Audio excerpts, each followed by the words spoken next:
On the Senate floor Thursday, Senate Minority Leader Mitch McConnell slammed the Biden administration on a host of issues, including inflation, energy policies, and the southern border.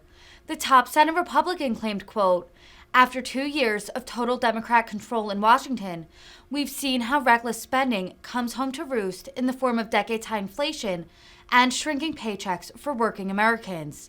McConnell also took ire with the chaotic withdrawal from Afghanistan. Last month was the year anniversary since the Biden administration pulled troops out of Afghanistan. 13 U.S. service members were killed in a suicide bomb attack at the Kabul airport while helping American citizens and allies evacuate the country.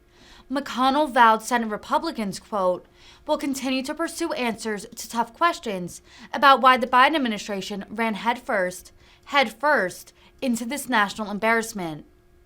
Without objection. First, this morning, the Senate and the American people are watching the news regarding our friends in the United Kingdom and the health of their beloved Queen Elizabeth. The Queen is an exemplar of steady leadership and a beloved figure around the world. She's been a historic friend of the United States.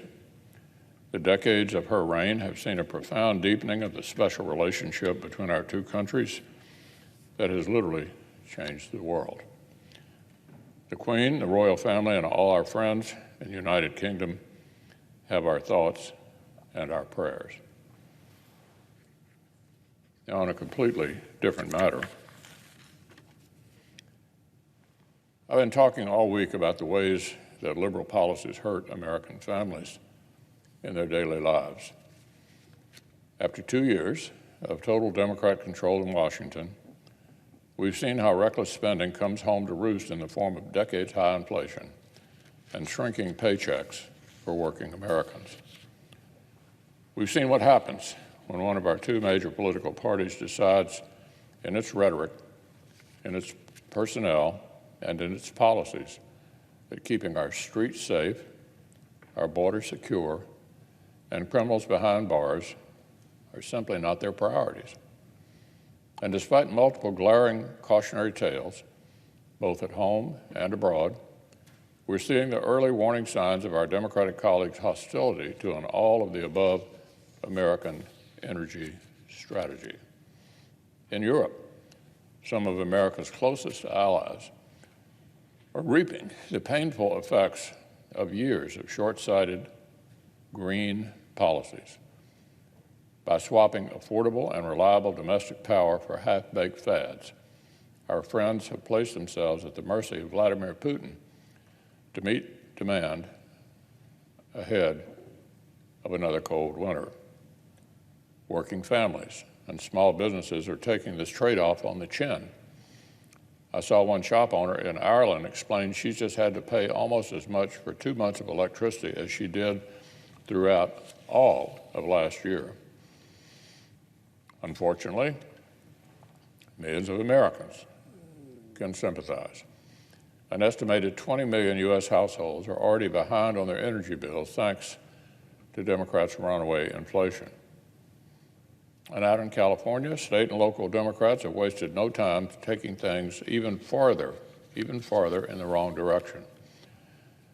Democrats have made California's electrical grid into a giant experiment to try out all of their misunderstandings about energy policy. It's not going well. With hot weather demand surging, California authorities are sweating political shortfalls of up to 5,000 megawatts. California's love affair with fickle, unreliable green energy could force its residents to put up with rolling blackouts just to conform to wealthy liberals' preferences. The government had to send out an emergency message begging citizens to ration power. Ironically, just weeks after announcing a future ban on gas-powered automobiles, the state is now begging folks not to charge their expensive electric cars to avoid crashing the grid. So California Democrats don't want you putting gas in your car. They don't want you to plug in your car either. That's exactly where their war on energy would leave the American people, going nowhere fast. President Biden, Secretary of Energy, Secretary Granholm literally said less than a week ago that, quote, California's in the lead, and can show the rest of the nation how it's done. So, Mr. President, at home and abroad, our Democratic colleagues have been given sobering warnings of what not to do on energy. They've seen what happens when you wage war on abundant fossil fuels, abandon nuclear power, and go all in on the least reliable energy sources. But this all-Democratic government has spent 2 straight years running head-on toward these bright red flashing warning signals. They've frozen new domestic energy leasing, canceled new pipelines, and reinstated a maze of red tape designed to strangle entire domestic industries. As gas prices skyrocketed on President Biden's watch, his administration approved less new oil drilling than any since Harry Truman was in office. Our Democratic colleagues have doubled and tripled down. Last month, while they rammed through their reckless taxing and spending spree, they voted in lockstep multiple times against Republican amendments that would have helped shore up American energy and rebuild our independence. Europe enthralled to Putin's gas supply, California talking about rolling blackouts. Exactly what further warning do our Democratic colleagues actually need?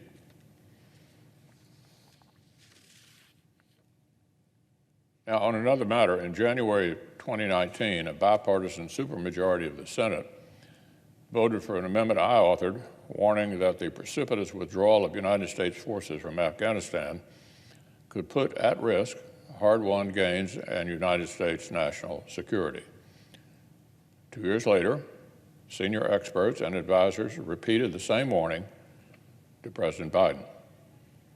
His own experts made it clear that a hasty retreat from counterterrorism operations in Afghanistan would lead to the collapse of the Afghan government. Those warnings, of course, fell on deaf ears. 13 American service members died fulfilling the Biden administration's rushed evacuation. The Taliban now rules again in Kabul, as it did before U.S. forces arrived. Now, 1 year on from last August's disaster, the devastating scale of the fallout from President Biden's decision has come into sharper focus. Afghanistan has become, once again, a global pariah. Its economy has shrunk by nearly a third. Half of its population is now suffering critical levels of food insecurity. Afghan women and girls have had their rights to work, attend school, and live independently torn away under Taliban rule. And just as we feared, just as was predicted, Afghanistan is again becoming a serious haven for terrorists. The recent American strike that took out al-Qaeda's leader, al-Zawahiri, is a credit to decades of work by the professionals of our intelligence community. But the fact that a terrorist kingpin felt comfortable in Kabul just months after America's withdrawal is a damning condemnation of the Biden administration's unjustified confidence that the Taliban could be trusted not to lay out the welcome mat for our most consequential terrorist enemies. The strike was a success, but the underlying fact that President Biden's policies led this top terrorist to set up shop with impunity right in downtown Kabul is a colossal failure. In fact, just weeks before the strike that killed Zawahiri, when the administration already knew full well that the Taliban government and senior Haqqani terrorists were harboring him, the administration still released another hardened terrorist from Guantanamo and returned him into the Taliban's waiting arms. So al-Qaeda is rebuilding under the patronage of the Taliban and the Haqqanis. There's no question that so-called over-the-horizon counterterrorism operations are becoming much more difficult. Senior administration officials have acknowledged that our intelligence about the growing threat is drying up. So is our ability to combat it. And the damage, the fallout, isn't limited just to Afghanistan itself. America's reckless abandonment has done lasting damage to the coalition partnerships that had made our operations there so successful. President Biden showed America's allies we couldn't be trusted or reasoned with, and he showed our adversaries the weakness of our resolve. There's no question in my mind that Russian, Chinese, and Iranian leaders watched us retreat from Afghanistan and, of course, were emboldened. I advised 3 consecutive presidents not to withdraw from Afghanistan.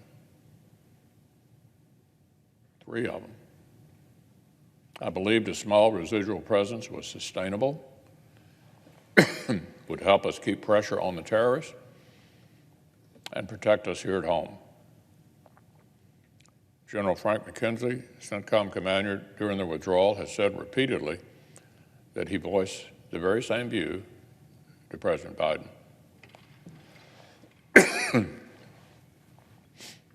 But even now, a year after the president's orders were carried out, the Biden administration continues to shirk accountability and responsibility.